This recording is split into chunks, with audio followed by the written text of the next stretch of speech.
Visite o nosso site tvcidade.org. Mais um espaço para você interagir. TV Cidade, o seu canal comunitário de Manaus. Você vai assistir a seguir na TV Cidade Manaus mais uma produção independente. O conteúdo é de inteira responsabilidade de seus idealizadores, produtores e apresentadores.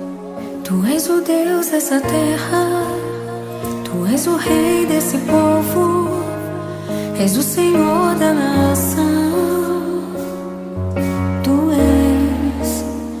Tu és a luz desse mundo, esperança para os perdidos. Tu és a paz para os cansados. Tu és sangue derramado, graça revelada em Cristo, Filho de Deus. Sou o teu desejo, és o meu amado. Tem fome e sede.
Quantos creem em Jesus assim, do que você ouviu?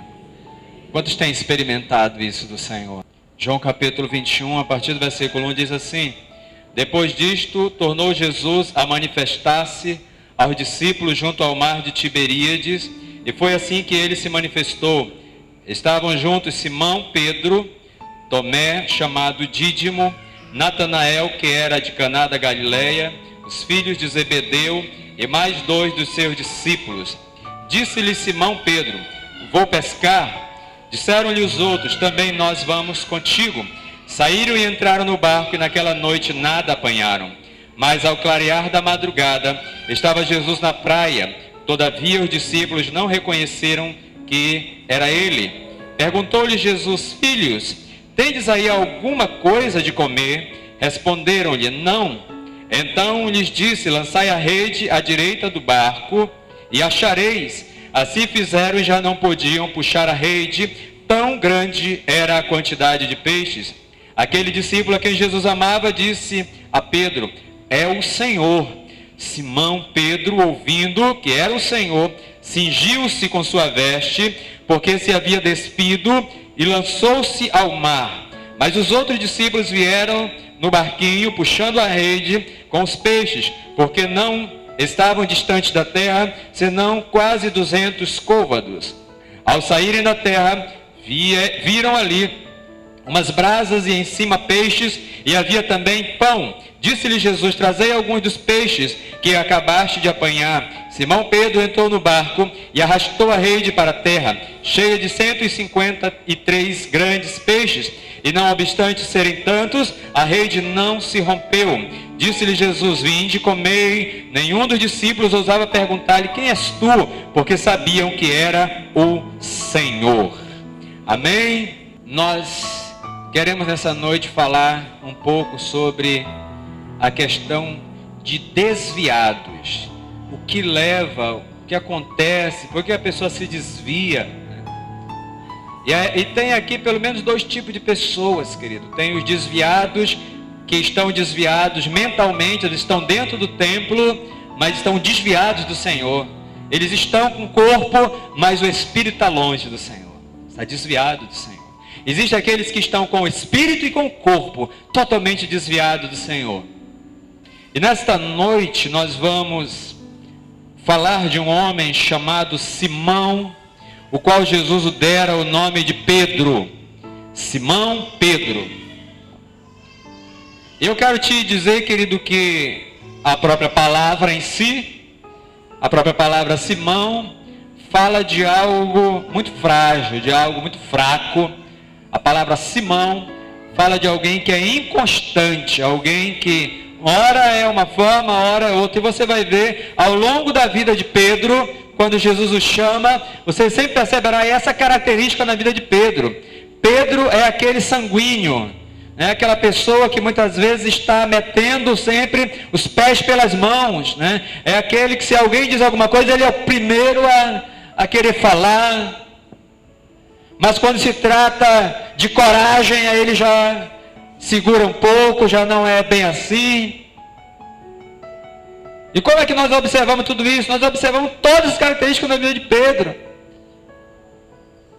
Quando Jesus fala alguma coisa, ele já vai: é assim, Senhor, que deve ser. Mas quando as pessoas vêm interrogar: você andava com ele? Não é bem assim, né? Eu nem conheço. Queridos, nós vamos ver nessa noite algumas características da vida deste homem. Este homem que o Senhor modificou o nome, chamando ele de Pedro, no original Cefas, que significa pedrinha, né? Pedra ou pedrinha ou pedra viva. Por isso o Senhor, amados, ele tem sempre um nome diferente para nós.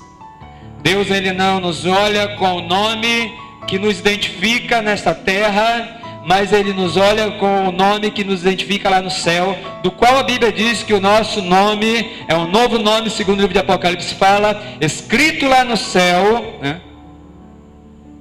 Escrito no livro eterno, o nosso nome. Quantos têm o nome escrito no livro da vida? Isso é direito de herança, isso é direito de filho, porque só filho tem direito a herança. Diga amém.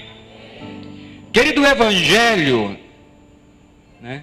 Preste atenção, eu não quero chocar ninguém, eu não quero ser indelicado, mas eu entendo que o Evangelho é para gente corajosa. Eu entendo que o Evangelho verdadeiro é para gente corajosa. Eu entendo que o Evangelho também é desafiador. Nós vamos sempre ver que o Evangelho, querido, não é um mimo. O Evangelho não é aquele negocinho assim de coisa boazinha. Eu entrei no Evangelho e agora eu virei bonzinho ou boazinha. O Evangelho não é isto. O Evangelho de Cristo Jesus, ele fala de coisas muito fortes.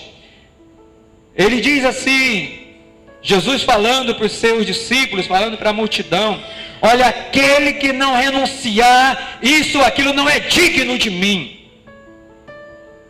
Aquele que não tomar sua cruz, esse não adianta, não vai conseguir me seguir.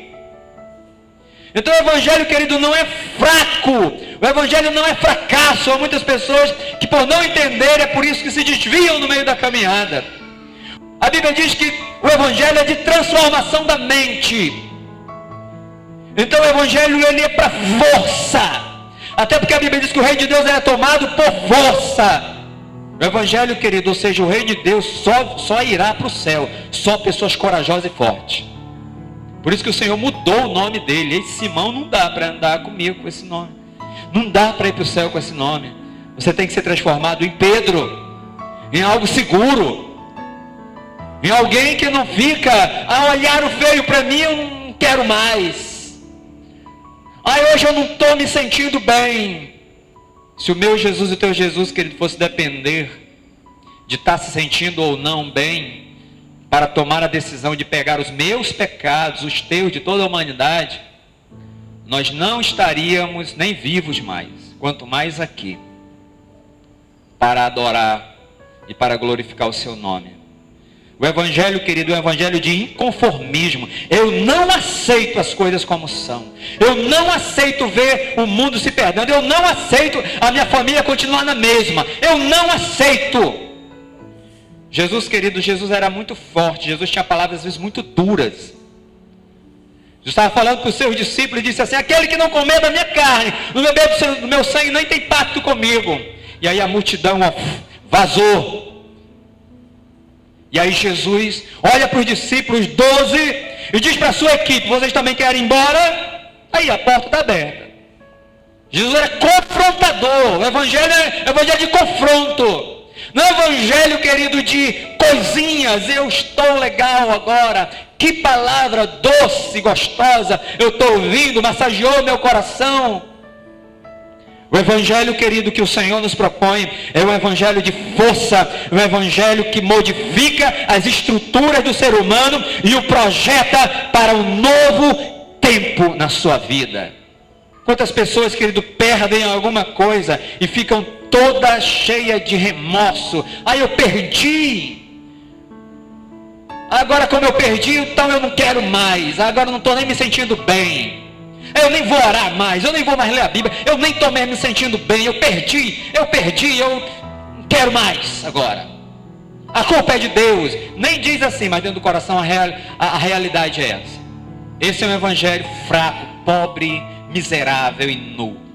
O evangelho de força é o evangelho, querido, que ele olha e vê as pessoas como pessoas.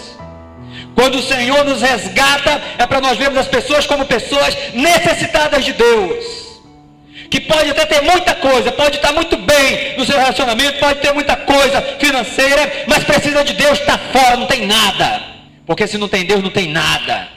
Tem carro, tem casa, tem roupa, é chique, não tem Deus, não tem nada. Todo desviado entra em crise. Toda crise traz desânimo. E todo desânimo arrebenta contra o avivamento. A pessoa se torna um Judas do avivamento, um traidor do avivamento, um desertor do avivamento. Por quê? Porque toda crise existencial do ser humano, se ela não for dominada pelo Espírito Santo na minha vida, eu sozinho não domino. Não é pela força da minha fé, a minha própria fé. Não é pela força do meu conhecimento, entendimento. Não é pela força do meu braço, mas é pelo poder do Espírito Santo. Eu não estou aqui, eu não estou há anos vivendo com o Senhor pela força do meu braço, por apenas um entendimento intelectual, ou pelo entendimento teológico, mas é por algo muito maior, é por aquilo que o Senhor é na minha vida, é pelo aquilo que eu decidi ser no Senhor, e é pelo aquilo que Ele fez na minha vida.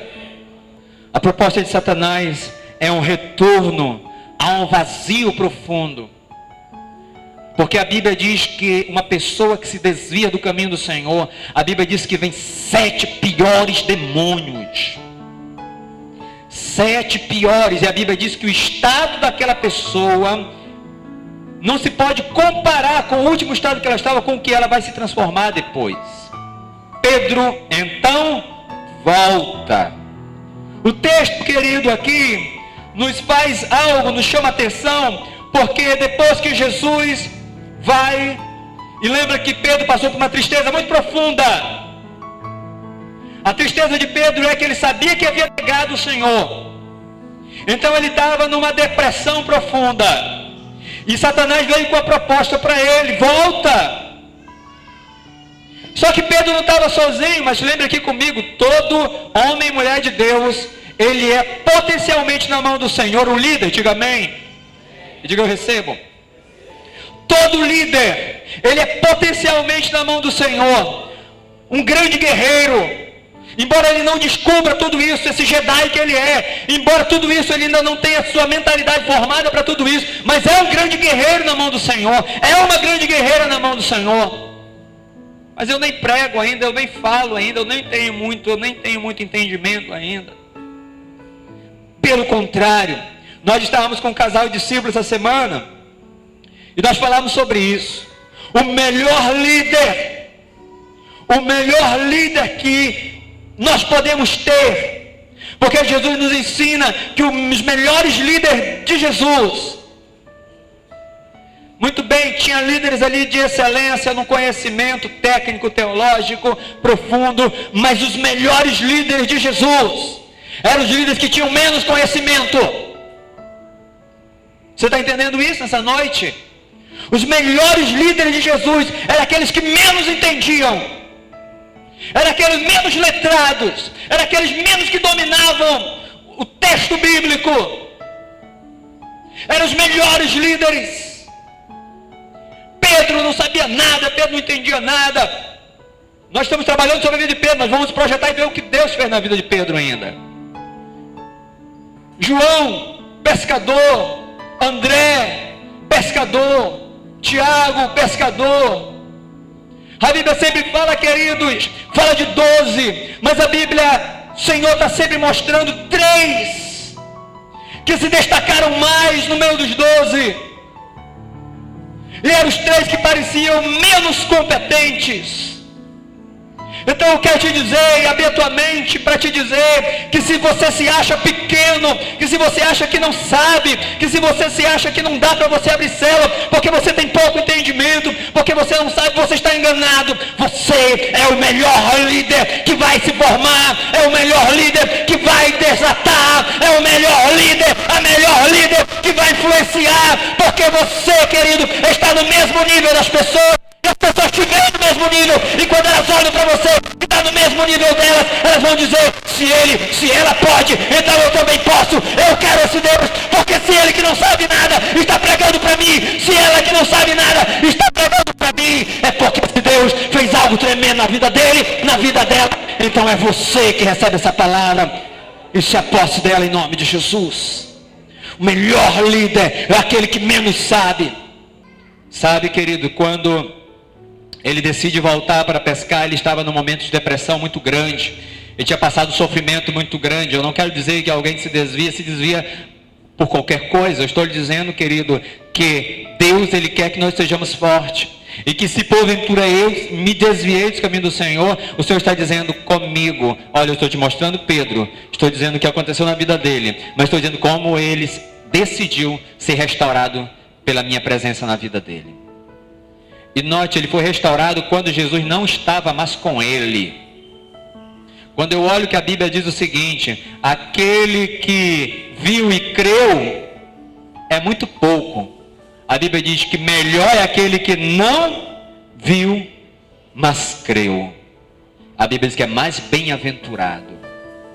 Então, Pedro só se transformou verdadeiramente num grande líder quando ele já não via mais o Senhor. Porque o Senhor não estava mais presente. Mas ele sentia a presença do Senhor com ele. Quando eu olho para essa parte ainda de Pedro, da vida de Pedro, este momento de dificuldade, Pedro estava numa profunda tristeza. Pedro decide voltar para a pescaria. Todo pescador, ele não era formado em pescador. Como assim? Todo pescador, ele adquiria a habilidade com seus pais. Não havia pescador naquele período de tempo, alguém que fez um curso para ser pescador e se tornou um pescador. Todo pescador, ele aprendia com seu pai a se tornar um pescador. Então era hereditário, ou seja, passava de pai para filho a profissão de pescador. E não era uma profissão qualquer. Quando nós olhamos aqui, nós dizemos, mas Pedro não sabia ler, não sabia escrever. Eu quero dizer que Pedro, ele tinha barco, ele tinha rede e ele sabia pescar. Isso significa, para os judeus naquele período de tempo, que era alguém que estava em meio à classe média alta. Alguém de classe média alta. Porque para ter barco tinha que ter dinheiro, para ter rede tinha que ter dinheiro.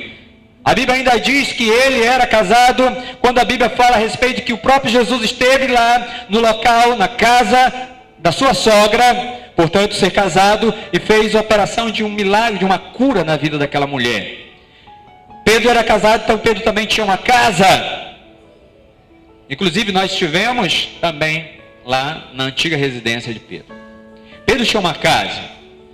Então isso também mostrava que ele era uma pessoa de posses. Eu quero dizer, querido, que quando nós decidimos entender, decidimos compreender, decidimos, porque tudo é decisão, nós decidimos voltar. E mesmo que nós não tenhamos força, o Senhor sempre vai ao nosso encontro. Querido, Deus sempre enviará alguém, enviará uma palavra, fará uma situação acontecer para me mostrar que eu estou longe do Senhor. Deus sempre moverá céus e terras a fim de me mostrar que eu estou longe dele e que eu preciso voltar para os seus caminhos antes que seja tarde demais para mim.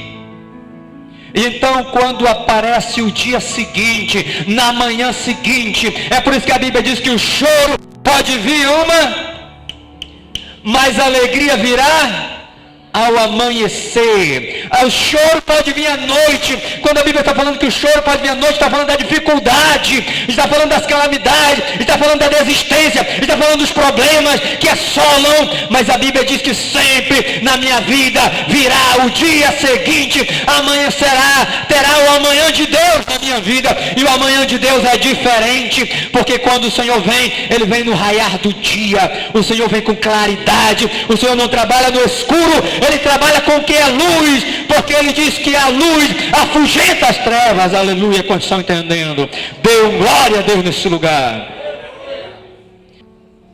Eu vi ontem um pregador, e ele dizia o seguinte, ele dizia que o texto bíblico que fala, se a tua mão direita te faz tropeçar, arranca e lança, que é melhor entrar no céu sem uma mão do que todo o corpo para o inferno. E o texto continua falando sobre o pé e sobre o olho, a mesma coisa. E houve um homem, que ele estava na casa dele, ele sabia qual era o pecado que o prendia. E a família toda foi para a igreja, e ele ficou naquela noite na sua casa. Quando a família voltou para casa, ele havia se mutilado, ele havia decepado o seu órgão genital. Porque ele não havia entendido o que era realmente o que Deus estava falando. Não é para cortar a minha mão, não é para cortar o meu pé nem arrancar meu olho. Deus não me quer ver defeituoso. O que significa isso, pastor? Significa que aquilo que a minha mão está fazendo, as práticas que a minha mão continua fazendo, as práticas que os meus pés, por onde meus pés têm me levado a caminhar, aonde eu tenho andado, o que é que eu estou fazendo? Que os meus olhos estão vendo quando eu estou na tela de um computador, ou seja, em qualquer lugar, ou vendo um filme, ou vendo alguém, ou brechando, ou fazendo, seja lá o que for. Ele diz que isso tem que ser arrancado da minha vida. Não é arrancar a minha mão, mas é arrancar a prática que a minha mão está fazendo. Não é arrancar o meu pé, mas a prática que o meu pé está fazendo. Não é arrancar o meu olho, mas é a prática que os meus olhos estão fazendo. Verdadeiramente, se isto acontece, você tem verdadeiramente uma conversão. Enquanto isto é manifesto, isso é subjugar apenas o pecado. O que significa subjugar o pecado? Significa o seguinte: vamos supor que este papel seja o pecado. Você está ouvindo? Esse papel é o pecado. E eu quero subjugá-lo apenas. Pecado, tu não mais faz nada contra a minha vida. Pecado, tu está debaixo do meu pé agora. Pecado, tu não me domina mais. Pecado, eu te repreendo em nome de Jesus. Quando o Senhor deu a ordem para Saul matar todos os inimigos e não deixar restar nada, nem animal, nem coisa nenhuma, nem homem, nem mulheres, porque se fica alguém, sempre se levantará uma outra geração para vir contra e derrubar aquele que serve ao Senhor. Por isso o Senhor diz: aniquila tudo. Muitas pessoas dizem: mas que Deus cruel. Deus sabe todas as coisas mais do que eu e você. Ele sabe que se fica um só, se ficar um pequeno, vai crescer e vai vir contra mim e vai me destruir. Se o pecado é um pecadinho, mas se ele fica na minha vida, ele vai crescer e ele vai vir me destruir. Quando ele liberou a palavra para Saul: mata tudo, e Saul pegou Agag e prendeu Agag e disse: pode ser, e os animais pode ser que me sirvam para alguma coisa, talvez vou até adorar o Senhor com isto, vou prestar culto a Deus, que se verá morto isto, melhor está vivo. Subjugou o pecado, não aniquilou. Pecado na minha vida, ele tem que ser aniquilado. Tu não só está debaixo do meu pé, tu não só faz efeito na minha vida, mas tu nunca mais faz nada contra mim. Eu te destruo e depois eu queimo ele e nunca mais ele se levanta. Enquanto, querido, as pessoas não entenderem que conversão genuína ao Senhor é um desafio para pessoas valentes. E nesta noite, querido, o Senhor disse para o exército de Gideão: aqueles covardes e medrosos, retornem, porque não adianta. Se houver 300, vá com eles, eu te darei vitória. O Senhor, querido, Ele trabalha para aqueles que nele esperam, aqueles que são corajosos. Eu quero te convidar hoje a fazer um ato profético. Se levante em nome de Jesus. Se você não quiser fazer, fique sentado. Mas se você quiser, fique em pé. Levante sua mão ao céu em nome de Jesus. Diga comigo: Senhor, nesta noite, eu me arrependo de todo o tempo perdido, de todo o tempo gasto, de todo o tempo, Senhor, inoportuno. Mas agora, eu declaro que eu remirei o tempo, porque o Senhor tem pressa sobre a vida dos meus familiares, a vida das pessoas que moram perto de mim, a vida das pessoas que trabalham comigo, a vida das pessoas dessa cidade. Pai, em nome de Jesus, conta comigo, libera sobre mim o teu poder, confirma-me como a atalaia do Senhor, com brasas vivas do altar. Toca na minha boca e me faz hoje um homem, uma mulher cheia do Espírito Santo, cheio do Espírito Santo, cheio do Espírito Santo, cheio da palavra com você. Glorifique a Deus, aplauda o Senhor e libera a palavra de adoração que toca o coração do Senhor. Em nome de Jesus. Amém, amém e amém. Tome seu assento, querido. Você está na TVC, o canal local de maior audiência.